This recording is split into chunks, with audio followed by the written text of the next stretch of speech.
al Twitter, al Facebook i vespreala2@rtve.es. A Montcada i Reixac, a pocs quilòmetres de Barcelona, hi brolla el Rec Comtal, l'històric canal romà que va abastir d'aigua a la Barcelona de l'edat mitjana. Però el poc que queda del Rec Comtal a cel obert és una zona molt descuidada, de la qual els veïns del barri de Can Sant Joan, a Montcada i Reixac, i els del barri de Vallbona, a Barcelona, en demanen una urgent adequació. Fins a 3 cops per setmana, l'Olga passa com pot per aquest estret i malmès camí que uneix els barris de Vallbona, a Barcelona, i el de Can Sant Joan, a Montcada i Reixac. El camí fa prop de 250 metres. A una banda hi ha les vies del tren i a l'altra l'històric Rec Comtal. I com l'Olga, prop d'un miler de ciutadans han de fer a diari aquest recorregut. De nit o quan plou, el trajecte es fa intransitable. Doncs sí, a veure, ara a l'hivern a quarts de 6, a les 7, doncs ja es fa fosc, aquí no hi ha cap llum, no hi ha cap il·luminació per poder passar i clar, si has d'anar a la farmàcia a buscar qualsevol cosa, a veure, no és un caprici, és una necessitat. L'únic tram de l'històric Rec Comtal que encara és a cel obert és ple de brutícies, runes i fins i tot hi podem veure restes d'uralita.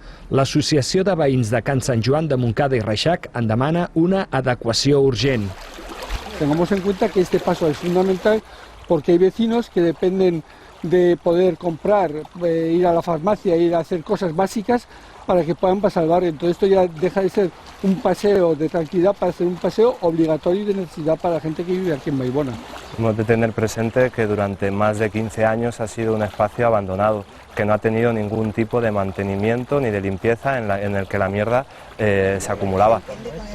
La visita del vespre a la 2 al Rec Comtal ha propiciat la resposta de l'Ajuntament de Montcada i Reixac, que ens ha explicat les actuacions que té previstes i les ha mostrades als veïns. Se está trabajando con una hipótesis de que podamos empezar a la ejecución del proyecto a primeros de año.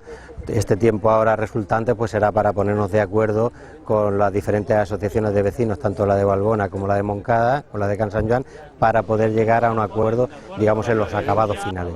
També l'Ajuntament de Barcelona assegura que farà actuacions de condicionament de la zona i més enllà de les reivindicacions dels veïns hi ha una altra reivindicació respecte al Rec Comtal. L'altra raó és la de la memòria popular. Hi ha molts llocs, tant de Montcada com de Sant Andreu, de Sant Martí, com de Ciutat Vella, hi ha una memòria popular, hi ha un record del rec, que no és tan important com aquí, que aquí, com que tenim l'aigua en superfície, doncs és més evident, però que continua sent important dins de la ciutat perquè existeix el rec fòssil que el podem seguir a través de la trama urbana. Aquest tram del Rec Comtal podria esdevenir un indret amb molt d'encant. Hi ha peixos, crancs i ànecs. Des de fa molts anys que la mainada de l'entorn s'hi ve a banyar a l'estiu. Les aigües sobten per la seva netedat, però encara ningú sap exactament d'on provenen. El secret se'l van endur els romans. Connecta amb Vespre a la 2 a través del 93 582 3500, la web, el Twitter, el Facebook i vespreala2@rtve.es.